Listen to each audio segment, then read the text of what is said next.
If your team feels reactive or like they're just one little request away from snapping, don't assume this is a motivation problem. Burnout is often a systems problem hiding inside normal work.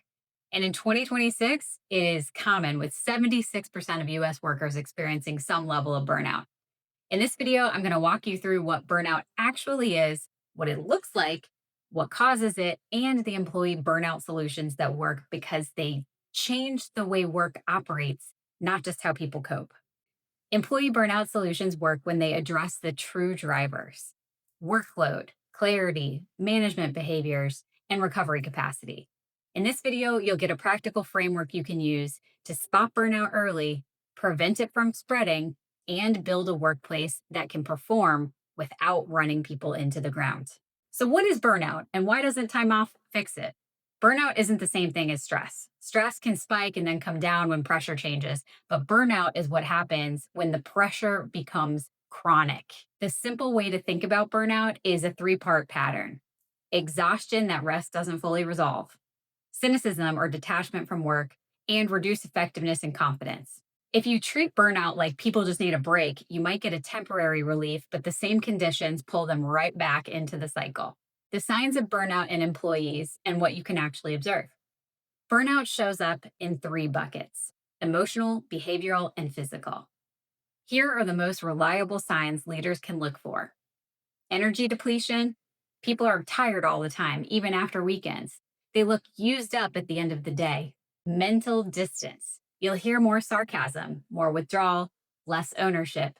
They stop caring about outcomes they used to care about. Reduced efficacy.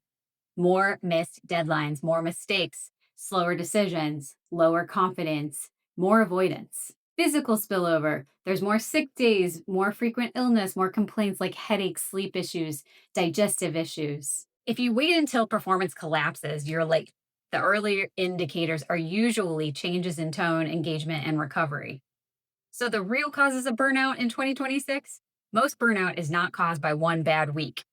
It is caused by repeated patterns that remove recovery and control. So here are the big drivers I see most often.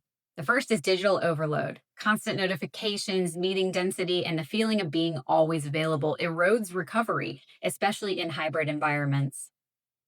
Unrealistic workloads.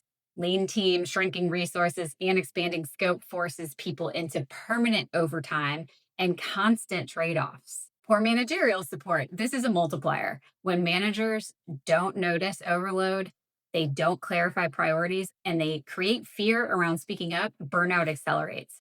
Toxic management practices drastically increase your risk. Job insecurity and constant uncertainty. Economic pressure, restructuring, and performance anxiety keeps people in a prolonged stress response. If your solutions don't touch these, you are optimizing around the problem, the business impact, why this is not a soft issue. Burnout is expensive in direct and indirect ways: disengagement, mistakes, turnover, and reduced speed. The estimates in the guide are stark: 4,000 to 20,000 for burnout per employee per year, depending on their role and impact. So, for a company with 1,000 employees, burnout related losses can add up to about $5 million annually.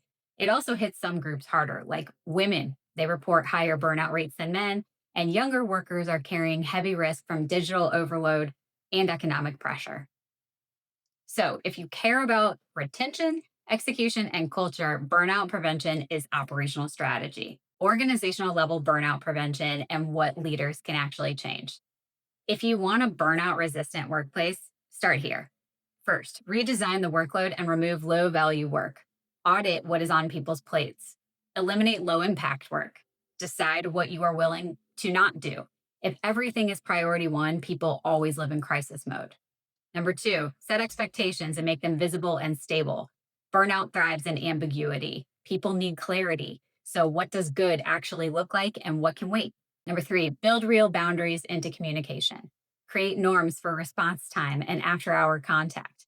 If evenings and weekends are technically off, but leaders keep pulling people back in, the policy is meaningless. Number four, flexibility. That's safe to use. Flexibility only prevents burnout if people can use it without hidden penalties like slower promotion, exclusion, or subtle judgment.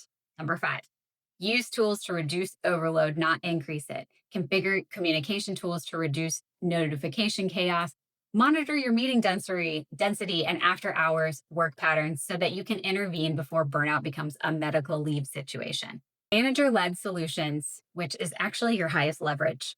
Managers are the day to day reality of your culture. Here are three moves that matter immediately: weekly check ins that include well being, not therapy, a simple capacity and obstacle conversation alongside deliverables.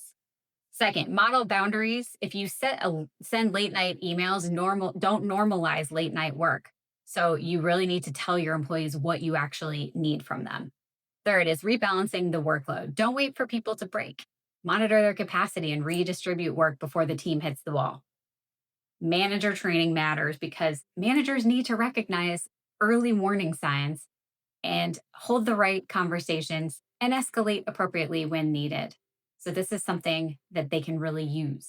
Individual support and burnout recovery, how to help people come back. So, prevention is best, but recovery support is still essential. Recovery timelines are real. In the guide, there's mild burnout 1 to 3 months, moderate is 3 to 6, and severe is often longer and requires professional support.